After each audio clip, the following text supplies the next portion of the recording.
Hey, what's going on YouTube? Welcome to this week's episode of Tuesday Preppers, where we take a look at the in-game news for FFBE and try and get ready for the upcoming content by talking about like gear and materia and things that you can get in the game right now that are going to help you to take on those trials.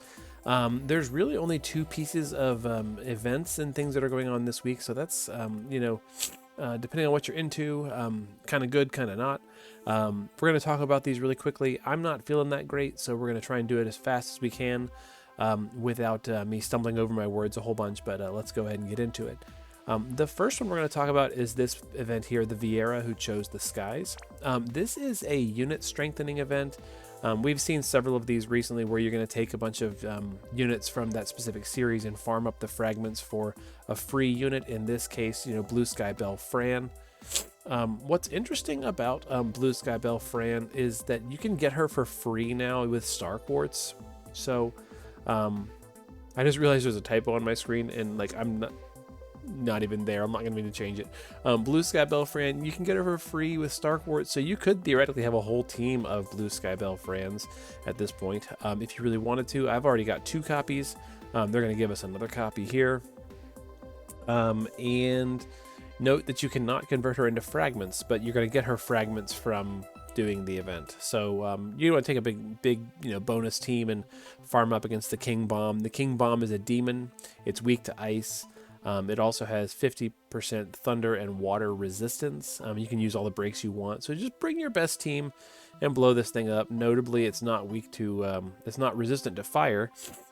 So, you could use Vaughn for a really big fire imperil, or Balthier to do some really big fire damage, earth damage. You've got a lot of options when it comes to Final Fantasy 12. So there you go. Go ahead and farm up your Frans and make them as strong as you can. Get a whole team of EX3 Frans if you really want to at this point of the game. Go nuts. The other content that we have going on is Dark Visions. And so, Dark Visions being what it is, you've got a whole bunch of content that you have to do, a lot of different enemies and things like that. And we can kind of see the domains that we are expecting to do right here. Now, if this this set of domains lines up with the JP version of the game is Dark Visions number 30. If that is the case, the first domain is Fire, Thunder, and Dark and an insect boss. The second domain is Ice and Light weakness. It's a demon boss. The third one is Thunder and Earth weakness, and it's a dragon boss. And the fourth one is Fire and Dark, and it's a stone enemy. So lots of things to kind of get ready for. Insects, demons, dragons, stones. And there you have it. Now, if this is Dark Visions number 30 from JP, we also know that the final bosses are a Thunder, Wind, Aquatic enemy. It's weak to Thunder and Wind, and it's immune to magic. So a lot of options there. The next one is a Fire and Water weak bird that's immune to physical. So you want to use magic on him. Hello, Vivi. Good at doing fire damage against birds. And then the final fight is an element flexible enemy. It means you can use any element you want. It's a human with no immunities to either physical or magical attacks. So lots and lots of choices for how we want to take these out. For the fire water bird, I'm already kind of thinking Vivi with Tsukiko. Lots of things like that. For the thunder wind, Sylvie plus whatever, honestly. Roberta doing an aquatic buff for you maybe, or somebody else doing aquatic buff, and just, Sylvie and then blow it up completely. Really not too difficult, I don't think. The fun one is going to be, of course, the final fight, which is uncappable. This is not a shared rank 1, as you can see. 50,000 Lapis for rank 1, and I'm just really hoping personally that this is not going to be another Riku fest, just because that is not fun for me. Not because I'm not good, or not because my gear's not good, just because I think that is not a fun strategy, is just having Riku counter the thing to death. That's just me personal. There you go. Either way, you should definitely try to get within rank 1000 if you can for double Galvanite. Free rewards are free rewards. There you go. That's pretty much it. So we've got Dark Visions, we got this unit upgrade event. But one thing that I think is really interesting, I'm going to go ahead and pop up a different view so you can see it a little better, is we have a new unit coming out who is sort of a new unit and sort of not, because this is a unit that was existing in the Chinese version of the game. The Curse of Immunity, Melissa. and she's a new unit for us because we don't have her, and she's coming our way. There's also a step up summon that includes the new Armory, so we're going to talk a little bit briefly about what the new Armory includes, as well as some guaranteed Neos along the way, which is kind of cool. She's got a regular step up as well. And here she is. So she has the healer tag and the support tag, which is, nice. Multiple tags is good because it lets people wear different types of equipment.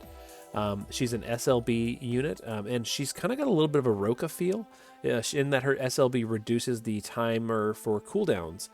So that's kind of cool. One of her cooldowns has a really hefty duration, and so being able to reduce its cooldown duration is really good for her. It also reduces damage taken for all allies, automatically revives allies, kind of a nice SLB. She's got her own vision card. It's got a lot of spirit on it and some other stuff. We'll take a look at that in just a second as well. And then she's got some EX abilities as well. Here's her STMR. It's a staff that gives bonus spirit to her, and then raises spirit with 50% and reduces the cost of MP using abilities. That's kind of nice. And then her TMR is an accessory with 58 spirit, a lot of resistances to a lot of elements, and then also nullifies stop. So kind of neat, a stop immune accessory with some resistances on it. I kind of like that in terms of like building and utility. Then her EX ability right here, this is where it gets really interesting to me, is it boosts her HP by 3,000, her spirit by 250, reduces MP again, and then automatically fills the morale gauge by 500 every turn.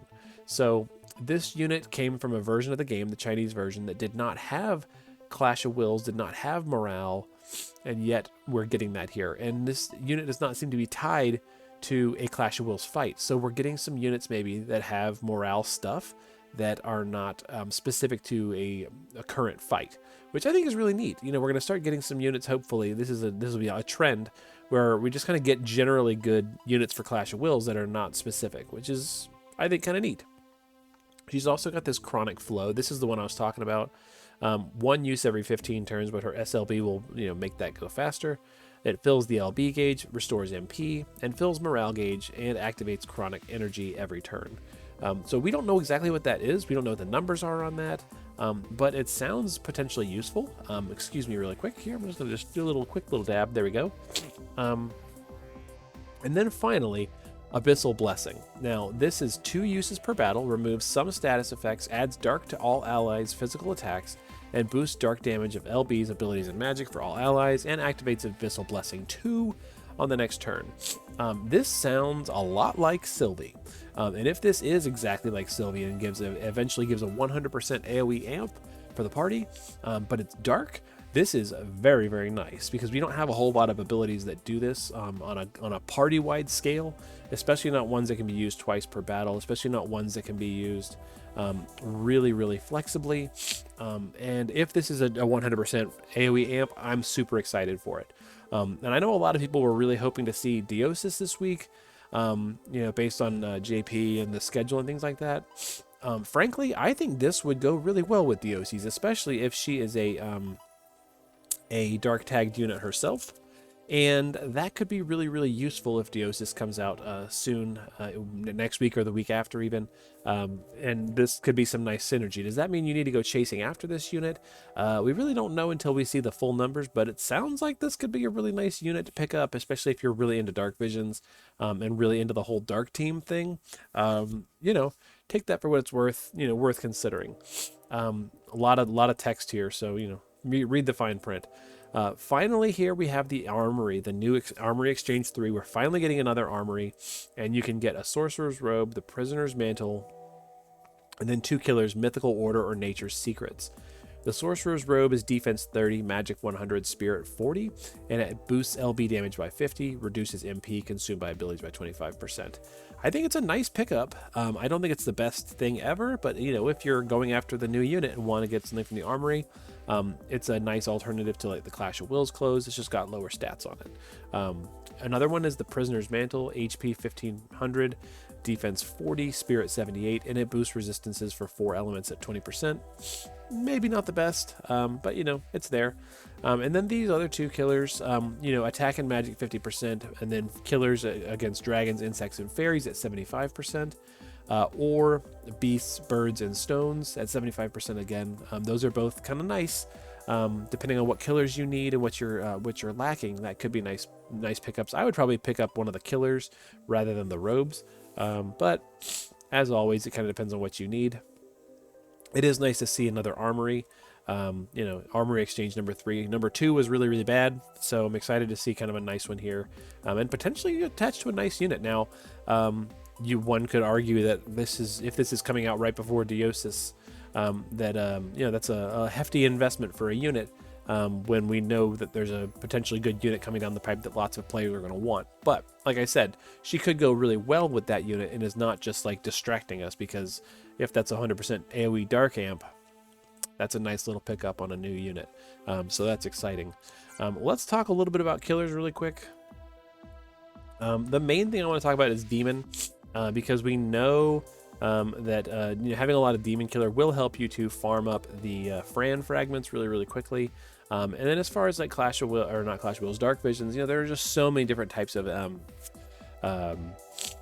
stuff you want to focus on as far as different races, and really the early stages are nothing really to worry too much about. So we'll talk more about Demon, and that way we can kind of talk about little killers here. We'll talk about humans as well, because that's the final fight. So the big trial rewards you can get with Demon Killer are Crucifying Coercion from Scorn of Ashura, the Demon Killer Plus from Belphegor Advanced, and the recipe for that, so you can make your own Demon Killer Pluses, or Demon Eater Sense from Gloomwing. I was going to try and do a Belphegor clear tonight just to kind of demonstrate it, but I was having some technical issues, and I decided not to go ahead and not to do that on stream, just because OBS kept crashing on me. But this is what you're really going after is Belphegor, Gloomwing, and Scorn of Ashura, which is really, really easy. Now, you can also pick up from Scorn of Ashura the Mask of Ashura, which gives Human Killer as well as Demon Killer. And since we know the final fight is human, that could be a nice little pickup helmet for you. If you're struggling to max out Human and Demon Killer, consider that. As far as STMRs go, Force Mysterian from Lunera is always on the list because it's 100%. Shin Suiryuken from Tidebringer Kaito is a two-handed katana with some Demon Killer on it. There are definitely some options. Human Killer, again, for the final fight of Dark Visions, is really, really common these days.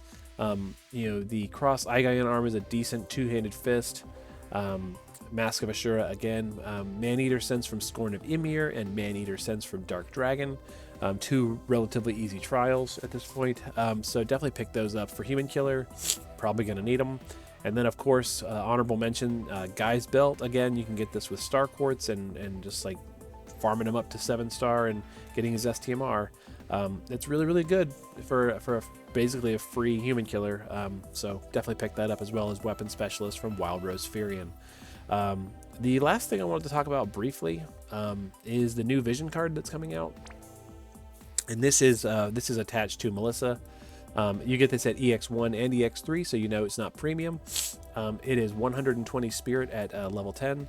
It gives 50% spirit, fills the morale gauge again by 400% every turn. So if she's wearing this Vision card, you're filling the morale gauge 900 every turn. Kind of nutty. And then has MP and Spirit 500. So this could be potentially useful. Maybe not the best thing ever, but this could be a potentially nice card for Meteor users, because this does give some MP. Not as good as Dazzling Demoness, but another option. That is, of course, for FFBE units, and so those, we don't really have Meteor users for that. Dazzling Demoness is definitely better.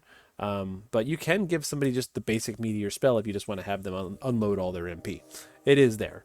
And maybe, who knows, maybe one day we'll get a good Meteor user who does come with the FFBE tag. That would be kind of nice, wouldn't it?